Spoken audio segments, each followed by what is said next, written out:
"Linda, my dear girl, could you please bring me a glass of water?" said the grandmother, struggling to sit up in bed.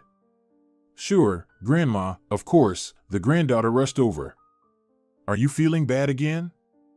"Yes, dear, I always feel unwell now. I'm old, kiddo." "No, Grandma, we'll get you better. We'll beat your anemia." "How can we beat it, Linda? You heard how much the treatment costs." "Don't worry, Grandma, I'll find the money. I'll figure it out. You'll be the healthiest with me." "My wonderful granddaughter, may the Lord bless you." Linda was already 18. She had finished school and worked as a barista in a local cafe.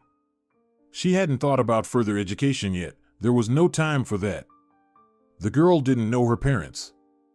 Her mother died in childbirth, and her grandmother didn't even know about her father. She only said that he confused the girl and disappeared. Besides her grandmother, Linda had no one closer or dearer. They always lived together in a tiny apartment in a small port town. Laura always tried to give her granddaughter the best. She worked as a seamstress in a small workshop and took orders at home, trying to provide everything necessary for her granddaughter so that the girl didn't feel deprived. Linda grew up a smart girl, always able to stand up for herself. She loved her grandmother more than life itself and was always very afraid that something might happen to her, that she might lose her. And now this anemia. Linda had no idea where to get money for treatment, and quickly at that. By the time you wait for that quota, you could die 300 times over. But Linda believed everything would work out. She would manage to cure her grandmother of this terrible illness. Linda was on her way home from work. It was already around 9 in the evening, getting dark. She still needed to stop by the store and buy something for dinner. Linda passed by an open cafe. A group of young people was having fun there. "Hey, beautiful, come join us," shouted one of them. "Maybe when I have a Rolls Royce, I'll consider it, but for now, no need to shout and bother passers-by," muttered Linda, not slowing down, and walked past. "You're feisty," said the same guy with a bright smile. There was something enticingly forbidden about this guy. Linda tried not to think about it. Nonsense. She needed to think about her grandmother and work, not some spoiled boy who only knew how to sit in a cafe and have fun with his friends. The girl turned into the nearest shop. She quickly grabbed everything she needed and stepped out onto the street with a paper bag. She was looking down to avoid stumbling. The steps were old and rickety. The girl didn't notice the same guy with the bright smile who had just been sitting in the cafe with his friends. "Heavy bag, sweetheart?" he asked, smiling. "Just a normal bag," Linda replied. "Can't you sit in the cafe? Have your friends dispersed? Can't I help a girl who's stolen my heart? Let's skip that, shall we? I've read enough of that in cheap books when I was 14. So, come on, go have fun." Linda walked away briskly. Away from that ladies' man who, apparently, was burdened with no problems at all. Most likely, he had a wealthy daddy or mommy who solved all life's difficulties for him, leaving him only to roam the city at night and hang out with friends, or perhaps with girls. Linda was annoyed that she was thinking about him. Maybe she was just tired? Maybe she simply lacked girlish joys? After all, Linda couldn't even afford to just hang out with her girlfriends. They all were dating someone, enjoying their youth. While she had to think about how to survive, how to find money for her grandmother's treatment. The doctor said it's better to start it soon, then there's a chance that everything will be fine, and Donna Laura will quickly recover and live many happy years ahead. No, Linda would do everything to find the money and pay for this treatment. She had no other choice. "Hello, Granny," Linda called from the doorway. "Hello, my dear." Grandma responded with a voice more lively than usual. "How are you?" "Today, you know, a bit better. Not lying around like a log all the time. Watered the flowers. You're such a clever girl. How happy I am. Soon I'll cure you. We'll ride bicycles together." "Oh, granddaughter, what kind of cyclist am I?" A very wonderful cyclist. The granddaughter kissed Grandma on the cheek and began to unpack the groceries from the bag. The next day, Linda, as usual, stood at her usual place in the cafe behind the bar counter. There were few visitors in the morning. Probably because it's a day off and people decided to rest after a week of work. Suddenly he entered, that guy who had been waiting for Linda near the shop with the slanting porch. "It's fate," he exclaimed, approaching the counter and looking into Linda's eyes. "It's just a small town," the girl replied calmly. "You're likely to encounter a familiar face somewhere." "No, it's something else." "Until what time are you here today? Want me to treat you to the tastiest ice cream in town? I know this town inside out. There's no ice cream here worth admiring. Are you placing an order?" Linda adjusted her hair. "Yes, I want coffee, with Bailey's. Can you make it?" A girly drink, don't you think?" "Maybe. But today I really want it, Linda." He stared at the badge on the young barista's left pocket of her uniform. "I'm Jordy. A couple of minutes, and your coffee will be ready." "Jordy." "Thank you, sweetheart." He sat at the nearest table and stared out the window. Georgie finished his cup of coffee and headed towards the exit with brisk steps. On the table, he left a generous tip and a small note. It felt so unusual to see such a note in the 21st century, in the age of high technology, when everyone communicated solely through messengers and phones. It reminded her of something childish, charming. "Linda, the thief of my heart, I beg you, do not refuse me. I will come for the closing, and we will take a walk. I'll treat you to just ice cream. I think of you all the time." "Georgie," the girl read on the scrap of paper and tucked it into her pocket. They walked along a small alley and ate strawberry ice cream. It was so easy with this guy. Now he didn't seem like the obnoxious poser who throws around pretty phrases just for fun or to show off in front of his buddies. They simply chatted about everything and enjoyed the evening coolness. "Where do you study?" Georgie asked. "Not anymore, school is behind me." "And what's next? Don't you plan to apply anywhere?" "Not at the moment. I have a sick grandmother. I need to work now. I'm saving up for her treatment. She's everything I have in this world." "I understand." Georgie suddenly stopped, pulled the girl towards him, and kissed her. Linda began to push the guy away, but the kiss felt so tender, so pure to her that she simply couldn't resist him. Linda had been dating Georgie for about a month now. She felt like she wanted to spend her whole life with this person. She fell head over heels for this smiling guy, eagerly awaiting each new meeting. The girl couldn't focus on work, slept poorly, and completely lost her peace. "Linda, what's going on, my dear?" One evening, Grandma asked when her granddaughter brought her a glass of warm milk with honey before bed. "Nothing happened," Linda replied, avoiding eye contact. "Have you fallen in love?" Laura, Linda's mother, asked directly. "Grandma, what are you saying?" I just started dating a nice guy, that's all." "With a nice guy?" sighed Grandma. "Your mother also once met a nice guy. But he disappeared from her life too quickly. As soon as he found out she was expecting a baby, he vanished too quickly." "Oh, don't start now. Or you'll start crying again. But at least you have me." "Yes, I thank heavens for that every day, every day. But still, my dear, be careful.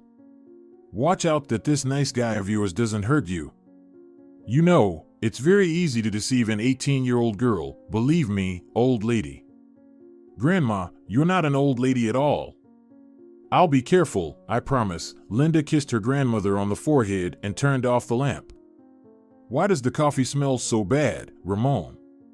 Linda asked her coffee shop owner one morning. "It usually smells like that," he replied, unpacking a box.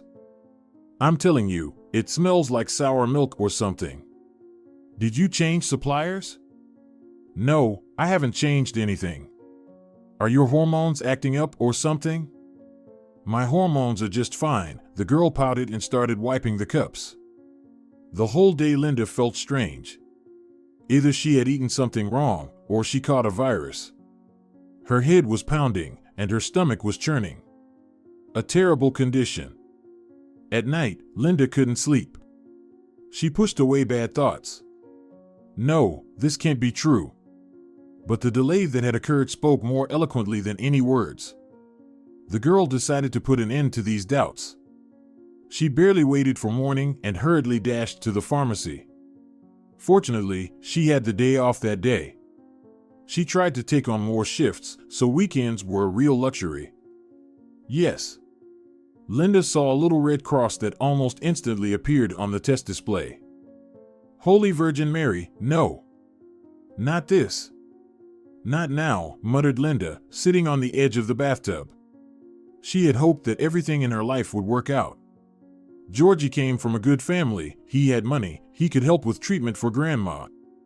A child was not in the plans for the girl, as she hadn't achieved anything in this life yet. But the Lord sent her this baby for a reason. So, it was destined to come into the world. Linda closed her eyes. She remembered Georgie's words. You know, I want us to have 3 children, the guy said as he escorted her home. Why 3? The girl was surprised. 1 for you, the other for me. And the third? And the third for these 2 older ones. Well, you made it up. What children? We don't have time for children at all. We need to work and achieve something in this life. One thing doesn't hinder the other, he smiled and took the girl's hand. One thing doesn't hinder the other, whispered Linda. She decided to inform Georgie about her condition as soon as possible. He would surely support her and figure out how they could live on. Linda quickly typed a message to her beloved. They agreed to meet at the fountain at 6 in the evening. Linda was very nervous. She was sure Georgie would take this news gladly, but she still felt slightly anxious. What did you want to say, sweetheart? Georgie asked. I don't have much time. Dad asked me to go with him on business. Georgie, I'm pregnant, Linda blurted out. What? What did you say? What you heard. I'm pregnant. We're going to have a baby. Are you happy? Are you out of your mind? What baby could there be? I'm not ready to change diapers and lose sleep at night. I have a bunch of plans for the next 10 years. But there's no room for sniveling babies there. But you talked about children, Linda said, gasping for air. You said you wanted 3 children. Yes, maybe, but not now. I still need to finish university, and besides, Dad promised to get me a job at his friend's firm. But this baby is already in my belly. He can't disappear. Linda barely held back her tears. Maybe, baby, maybe. I'll help you, I'll find a doctor and... Are you suggesting I get an abortion, huh? Linda sat down on the edge of the fountain. Water droplets pleasantly cooled her heated back skin. Well, yes. Isn't there any other way? Actually, there is, giving birth. Yes, but that's not the solution for us. At that moment, Georgie's friends approached. Hi. They cheerfully greeted. Are we interrupting? No, not at all.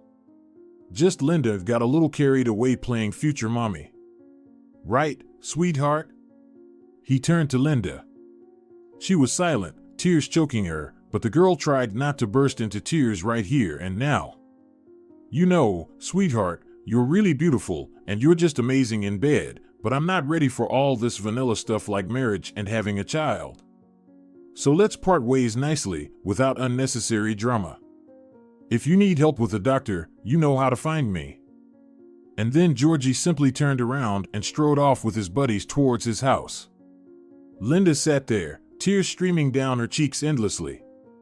At first, she tried to fight them, wiping them away with the back of her hand, but then she stopped, letting them flow freely. The girl sat there, probably for half an hour, before finally getting up and heading home.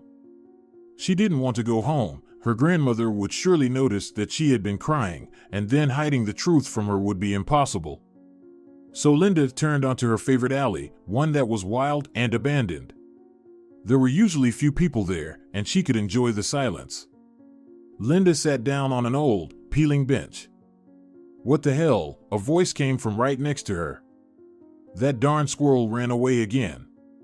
Damn it. A guy in worn-out jeans and beaten-up sneakers emerged onto the path from behind the trees.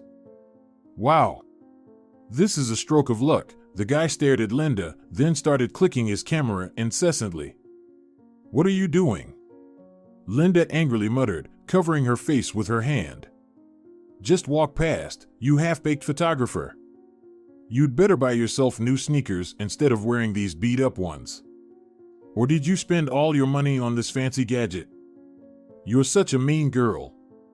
And you look so sweet and delicate, the guy smiled, lowering his camera. If you're going to be mean here. Did someone hurt you? The photographer asked. Life hurt me, photographer. And I really am an unfinished photographer. I need to submit my final project. It's called 3 Images. But I just can't find a model. And now? Now what? Now, it seems, I've found one. Will you agree to be my model for just a week? I'll pay. I can even pay in advance. Oh, come on, you'll pay. You can't earn money for sneakers for yourself, but you'll pay him. I can afford a cup of coffee and ice cream myself sometimes, so walk on, photographer. Go find squirrels, they'll pose for you for free. Listen, I'm serious. I have money, really. And sneakers. I just don't care what sneakers I wear, as long as they're comfortable. What do I need to do? Linda softened a bit. First, tell me your name. By the way, I'm Santiago. I'm Linda. She reached out her hand. Pleased to meet you. So, are you in? I really need the money. Not for nonsense, but for my grandmother's treatment. And the treatment costs a pretty penny. I could pay in installments, but there are no installments yet. Listen, let's do this. I'll pay for your grandmother's treatment. I'll borrow from my uncle if my savings aren't enough. Agree? Linda nodded. Such an offer sounded too tempting. Her grandmother would live a full life, and Linda wouldn't have to jump up at night to listen if she was breathing or not. But the money up front, the girl quickly said. Agreed. Give me your number. Santiago took out his phone from his pocket. Linda dictated it and looked at the guy. He had such unusual eyes, deep but at the same time naive and even childish. They glowed as if little fireflies lived in them, just about to jump out. Any good news for today? Linda thought on her way home. She had firmly decided not to tell her grandmother anything about the child, or about that strange photographer either. Her phone beeped. It was Santiago, who else, sending her a flower emoji to save his number. Grandma, I have wonderful news for you. Linda shouted as she entered the cramped hallway. Grandma didn't respond. She must have fallen asleep, she thought, and went into her grandmother's room. When the girl entered, she almost fainted. Dona Laura was lying on the floor, her head thrown back. Oh, Holy Mary, not this. Linda frantically started dialing Santiago's number. Yes, Linda, by heaven's gift, the guy jokingly replied. Santiago, this is no time for jokes, please, help. My grandmother, she's unconscious. Hurry. She needs to go to the hospital urgently. Give me the address, I'll be there in a minute. They sat in the dimly lit corridor of the local clinic. Linda cried, and Santiago tried to calm her down. It was so strange, they had only known each other for about an hour and a half, and here they were, sitting together, waiting to hear what the doctor would say. To Linda, it felt like this guy in worn-out sneakers was an old friend or even a brother. She had never had a brother, a sister, or even a close friend. And now it felt like she did. Senora Perez is out of danger, said the elderly doctor, seemingly appearing out of nowhere in the corridor. They'll release her home? Linda jumped up. No, we'll observe her for a few days. Didn't they tell you about the treatment plan? Yes. When can we start? I'm ready. We're ready to pay. Linda glanced at Santiago. He nodded and started negotiating with the doctor, jotting down something in a notebook with a stubby pencil. Truly eccentric, this photographer. In this day and age, jotting something down in a notebook, in the era of gadgets. Linda was nervous, feeling nauseous. Suddenly, she remembered she was expecting a child. So many events had taken place that day, her head was spinning. Yes, she was pregnant. The girl hadn't had a chance to properly think about it yet. First, Jordy with his teasing, then this photographer jumping out of the bushes, and now her grandmother, who suddenly decided to scare her granddaughter and collapse unconscious in her room. Let's go, I'll take you home, said Santiago, taking Linda's hand. Is everything okay? Will Grandma start the treatment? Yes, starting tomorrow. I've sorted everything out. Payment can be made to the clinic's account, so no problems. Thank you. Linda squeezed the guy's hand. She has never been so grateful to anyone in her life, except her grandmother. Shall we start tomorrow? Santiago suddenly asked, opening the car door. What? Linda was surprised. Our project called Three Faces, the guy smiled. Oh, that. Yes, whatever you say, as long as Grandma. She'll be fine, don't worry. They drove through their hometown, which had already sunk into darkness. It was eerily quiet and peaceful. Rarely did they come across any passers-by, everyone had scattered to their homes. How great it was when someone could support you, especially when it was so necessary. Linda couldn't sleep. She couldn't fall asleep, too much had happened, thoughts were racing through her mind, and there was that nasty feeling of nausea. She sat at the table in the small kitchen, sipping green tea with lemon. It helped a little to combat the waves of nausea and provided some slight calming effect. What to do now? Linda thought. How to deal with Grandma, and now with a child too. She really has no one else to rely on. Linda's thoughts slowly shifted to another track. Santiago, the photographer, was so peculiar, calling her heaven's gift for some reason. He was unlike the guys Linda had encountered in the town since childhood. There seemed to be a whole world in his eyes, a magical and somewhat wild world. And his passion for photography simply amazed her. He was willing to pay for her grandmother's treatment just to look at her through his fancy lens and click away. Funny. They met at 6 in the same place, on the old alley. It was the time Linda finished her shift that day. Today's theme will be modesty, said Santiago, placing a package on the bench. What's this? Linda pointed at the package. It's what will help you embody the theme.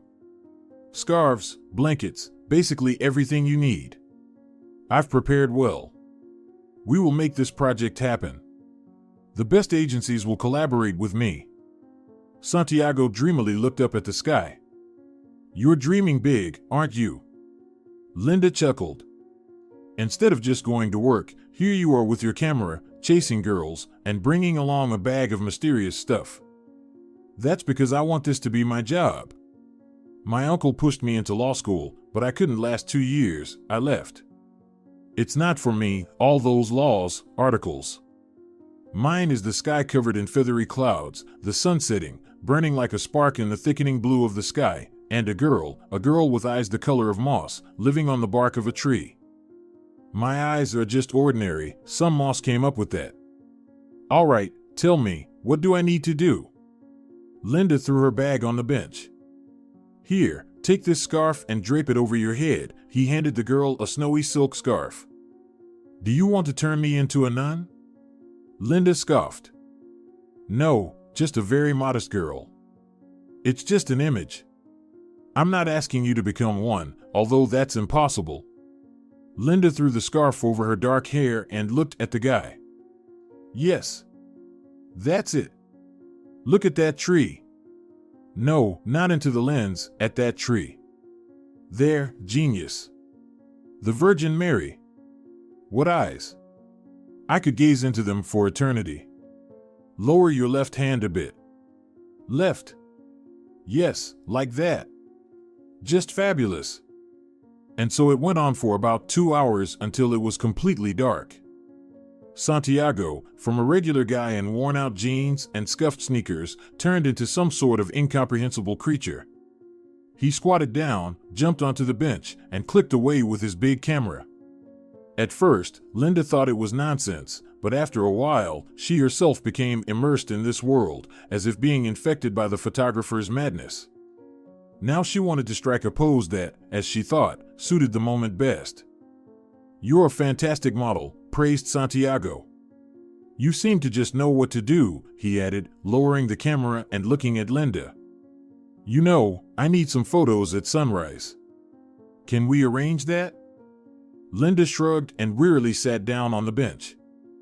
"How's your grandma?" the guy asked, sitting down next to her. "She's still too weak, but the treatment has started." "I'm so glad." "Thank you, crazy photographer. Listen, let's grab a bite to eat. I've probably starved you. I know this cafe, they have delicious grilled meat, you'll love it." "No, I don't feel like going anywhere." "Want to have dinner at my place?" Linda simply offered. "Perfect. Let's order some food. I'm not really a fan of crowded places myself. Let's go." He grabbed a bag and pulled Linda along. They sat in the kitchen, enjoying various delicacies that Santiago had ordered from the same cafe he initially wanted to take Linda to. "Why are you looking at me so strangely?" asked Linda, taking a bite of a thin flatbread. "Did I get ketchup on me?" "No, sorry, it's just, you're so incredible. You seem like you were born to be a model. You could make millions from your photos." "Oh, come on. How can anyone make money from that?" "Very easily. You're just out of touch, beauty." "Yeah, right. That's not for me. I'm just a barista." "Sorry. I didn't mean to offend you. Do you only work? Are you not studying anywhere?" "Nowhere," Linda shook her head. "I don't have time for studying. I need to earn a living. And my grandma decided to get sick on top of it. But we'll beat this anemia, won't we?" "Of course, we will. There's no other way." He looked at her with such tenderness and unwavering confidence that Linda's heart warmed. "You're a good guy, Santiago. I haven't met anyone like you before." "Really?" "Oh, come on. I'm just an ordinary guy raised by my aunt and uncle. What about your parents?" "Sorry if I'm prying." "No, it's fine. They died when I was 9. Car accident." "I'm so sorry," Linda said sadly. "My mom died shortly after I was born. And I've never seen my father. Not even my grandma knows who he is or where he lives." "Yeah, life, huh?" Santiago said softly. "But there's nothing we can do about it. Let's drink to people finding each other, those who truly belong together." He filled the glasses with orange juice. "Well said. Finding your person in this life can indeed be difficult. You think you found the one you dreamed of, but they turn out to be a jerk. Yeah, Linda, someone really hurt you. I loved him, like a fool.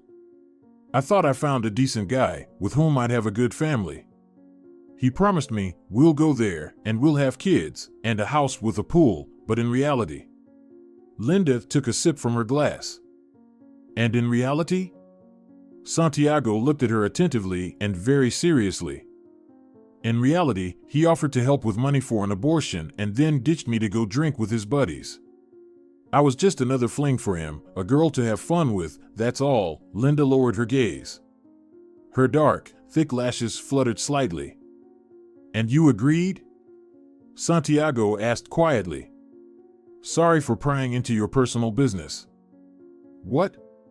Linda seemed to emerge from her thoughts. "So, did you accept that guy's proposal about?" "No," the girl replied shortly. "I truly can't offer anything to this little one, but I can't bring myself to kill him. Of course, I didn't tell Granny anything, but I'll have to eventually. And then there's work. You're doing the right thing, Linda. If the Lord gives a child, he surely knows what he's doing. He smiled and took the girl's hand. Thank you, Santiago. You're really very kind. It's a pity your parents didn't live to see this day. They would have been delighted to have such a wonderful son. Santiago squeezed Linda's hand tighter. Goosebumps ran all over her body. There was something in him, a mixture of tenderness and strength, reliability and romanticism. So, tomorrow at dawn? Santiago asked and unexpectedly pressed her hand to his lips. Wake me up, okay? I'm terrible at waking up. I usually wake up when it's time to go to work, Linda chuckled softly. Deal. I'll pick you up, and we'll have breakfast together before our photo shoot. Tomorrow's theme is rocker, although we haven't shot the modest one yet, Santiago winked mischievously at the girl. With you, one never gets bored. Leaning back on the chair, Linda said. Day turned into day. All 3 looks were captured, and Santiago defended his graduation project. He was offered to collaborate with a major advertising agency. With Linda's consent, he placed her most glamorous photos on stock websites. We'll make good money, you and I. Santiago cheerfully remarked one day as he walked Linda home after a short stroll. Do you think anyone will buy my photos? Linda asked incredulously. Of course. They'll line up for them. How is Donna Laura feeling? They're discharging her tomorrow. Will you help me pick her up? Of course. Just let me know when, and I'll rush over. Some night on a white horse you are. What a splendid guy your Santiago is. One couldn't help but fall for such a young man, Grandma said as she and Linda were left alone in her room. Santiago helped her settle into her chair and left on some errands. Yes, Santiago is very kind, almost as if he's from another era when noble knights weren't a rarity. Linda refrained from mentioning Jordi and his treachery. She also kept silent about her pregnancy for now. The most important thing was for Grandma to fully recover and regain her strength. They would definitely manage now. Linda began to catch herself thinking about her crazy photographer almost all the time. Her body shuddered pleasantly when she remembered his eyes and the way he'd kissed her hand casually as they chatted over dinner in the small kitchen of her and her grandmother's apartment. The coffee shop had already closed, but they sat at the table, unwilling to leave. Let's not stay too long, shouted the owner from somewhere in the back. Make sure to lock the door properly, Linda. Okay, Ramon. Just another half hour, and we'll go. I'll lock everything up as it should be. I'm out. Ramon's voice came from the back exit. Linda, come out with me, Santiago suddenly said. What? Linda almost choked. I want you to be my wife. Are you out of your mind, photographer? You know that I know. I think I can raise this child to be a decent person, unlike his real father. Linda was silent. A lump rose in her throat. And aren't you afraid I'll say yes? The girl tucked a loose strand of hair behind her ear. I hope you do, Santiago smiled. He leaned in towards Linda, and they merged into a long kiss. Linda was ready to spend her whole life like this. It was a different kiss, not the sharp and demanding one that Jordi gave her, but gentle and full of love. Let's go, I'll introduce you to Uncle and Aunt, said Santiago, getting up from his chair. A week later, they celebrated their engagement, and 2 months later, they got married. Although, they didn't have a proper wedding. But Grandma and Aunt Leah prepared plenty of delicious food. The table was overflowing with treats. Darling, you need to quit your job, Aunt Leah said as they cleaned up after the feast. Think about the baby. Thank you, Aunt, but I can't. We need the money so much. Can't we handle it? She smiled, drying her hands with a towel. You have us, me and Uncle Theo. And Santiago is doing so well with his photographs. even though his uncle used to scold him for dropping out of university. But I always knew my nephew would succeed. If only he weren't my late sister Monica's son. Life was so hard on her, if not for that terrible accident. Tears welled up in Mrs. Leah's eyes. You know, you resemble her. Perhaps Santiago fell for you head over heels too. You'd say that as well, head over heels, Linda said, wiping a plate. Of course, head over heels. The boy has completely lost his mind. Have you seen how he looks at you? How? The girl was surprised. The way a loving parent looks at their precious child. He truly loves you, dear. I love Santiago too, Linda replied quietly. May God bless you with happiness for many, many years. Mrs. Leah hugged Linda and patted her on the back. Mary Elena was born at the end of April. Both the mother and the baby were quickly discharged home. They both felt great. Donna Laura and Aunt Leah organized a real celebration for the girls' return home. The lawn in front of the house was decorated with balloons and flags, and ribbons and live flowers adorned a small gazebo. The young mother was speechless with admiration. She just looked at this magic and silently hugged Uncle Teo, Aunt Leah, and Grandma one by one. Welcome home, darling, Donna Laura whispered softly. Thank you, Grandma.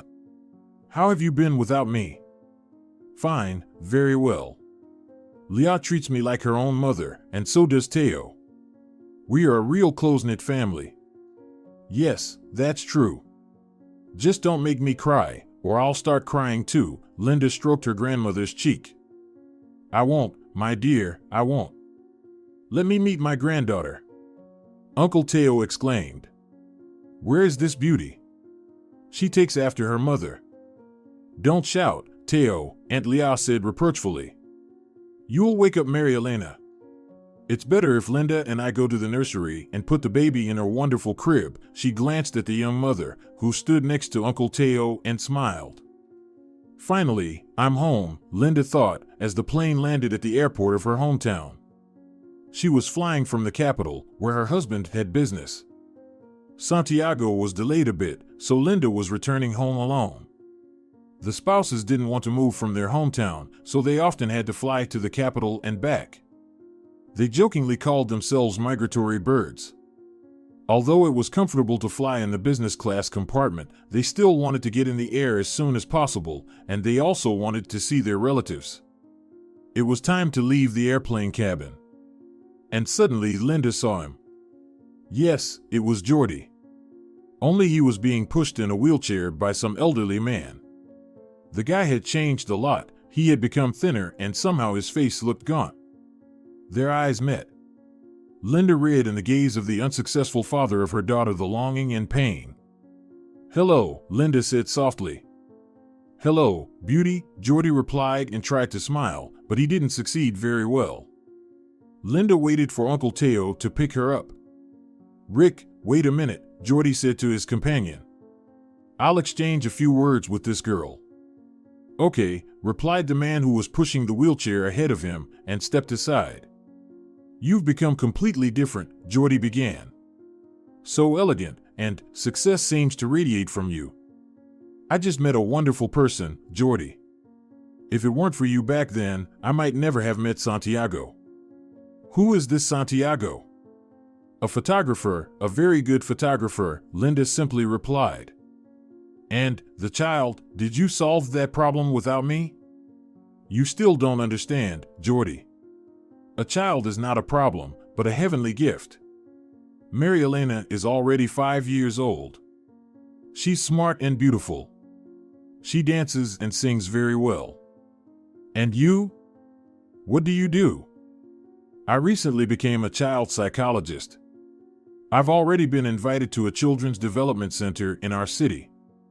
Yeah, great. As you can see, I have nothing to boast about. Got into an accident on the very day I left you there by the fountain.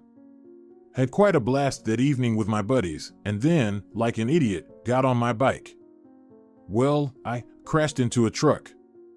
The doctor said I was born again. Usually, in such a collision, people die instantly. It would have been better if it happened. He swallowed hard. Don't talk like that. You can't beckon death upon yourself, Linda sympathetically replied. I'm really sorry this happened to you. Is there really nothing that can be done? No, nothing. I'll be confined to this damn wheelchair for the rest of my days, Jordy replied bitterly. I'm really sorry. How are your friends? Are you still in touch with them? What friends? Who needs a disabled person? They have their own lives. They don't even visit me. A couple of times they popped in when I was discharged from the hospital, and that's it. Yeah, you really have great friends, Jordy. It's my own fault. You get the friends you deserve. Don't despair. Life goes on. You need to keep living, if not for yourself, then at least for your parents. Just because you can't walk doesn't mean you should give up. Maybe you're right, sweetheart, the young man smiled. But it's hard. Very hard to accept. I understand, but you have to try. Sorry, I have to go, they're waiting for me. A girl in a bright red dress jumped out of the car. Mommy, I've been waiting for you so much. Is Dad coming soon? Mary Elena hugged her mother. Yes, sweetie, tomorrow or the day after. I missed you so much. I've learned a new dance. You're my smart girl. Linda took her daughter in her arms. She looks so much like you, Jordy said. You're the best thing that ever happened to me. We'll see each other someday, Linda said and headed to the car. Rick came over and drove Jordy to the car, which was waiting for them nearby. That evening, Jordy sat in the garden for a long time, looking at the stars and thinking. He thought about his life, so abruptly cut short for him. And there were so many plans, to work in a prestigious company, to travel the world. And now? He could hardly do anything independently. And the only travels were visits to the Capitol Clinic, where he underwent treatment courses several times a year. But there was no result whatsoever. He couldn't feel his legs, couldn't move a single finger. Georgie often remembered Linda, that bold girl with mischievous eyes and two playful braids that made her look like a schoolgirl. He recalled the coffee with Baileys she used to make especially for him, teasing that it was a girly drink. And her kisses. He had never experienced such kisses in his life. And he, the fool, didn't appreciate it, saw her as something ordinary, just another girl to have fun with. What if he hadn't left Linda back then? What if they had gotten married and had a child? What would have happened then? Maybe he wouldn't have been in that terrible accident and would now be happily raising his little daughter? Georgie didn't know the answer to that question. Nobody did. Such things were known only to the universe. It's been a while since I photographed my wonderful model, Santiago said before going to sleep. But am I still a model? That was 5 years ago when I was something, just a girl. And now? Now you're even more beautiful, my green-eyed witch, her husband said tenderly, kissing Linda on the shoulder. You're still a crazy photographer. I think you love your camera the most in the world, or rather, your cameras. Not at all, my darling. I love you and Mary Elena much more. I don't believe you, Linda jokingly poked his chest with her index finger. I'll prove it to you right now. Santiago began showering his wife's neck with small kisses. I recently saw Jordy, Linda said, cuddling up to Santiago and resting her head on his shoulder. Who, he didn't understand. He's Mary Elena's biological father. I hope you're not falling for him again? Santiago winked at his wife. No, of course not, silly. I only love you. My photographer in worn-out jeans and sneakers that have long begged to be thrown away. Remember that day we met on the abandoned alley? How could I forget that day? That's when I met the best girl in the world, he kissed Linda on the forehead.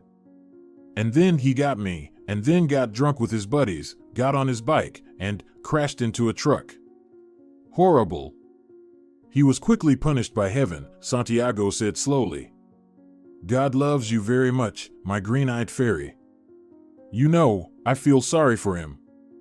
He's so helpless in that wheelchair. Linda, he brought it upon himself. Stop pitying that scoundrel who just took advantage of your naivety and then discarded you like an unwanted thing. Thank you, my dear, thank you, Linda said emotionally and hugged her husband even tighter. For what? Just for being you, for coming out of the bushes with your camera and saving my grandmother, and me too, pulling us out of that hell from which we had neither the strength nor the ability to escape.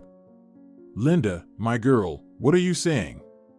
I thank fate for meeting you, every day I thank. Although, you know, there is still one debt behind you. What? What debt? Linda sat up on her elbow and looked into her husband's eyes. I want a son. I already have a daughter. Now I want a son. Oh no. I've just started working as a psychologist. You'll have to wait for your son, his wife laughed. I've already waited too long. I'm not waiting anymore. I think now is the perfect time. He began tickling Linda. 9 months later, Santiago Alonso proudly called himself the father of Mary Elena's daughter and Marcus's son. Dear viewers, if you enjoyed the story, please support the video by liking it and leaving a comment. Thank you very much.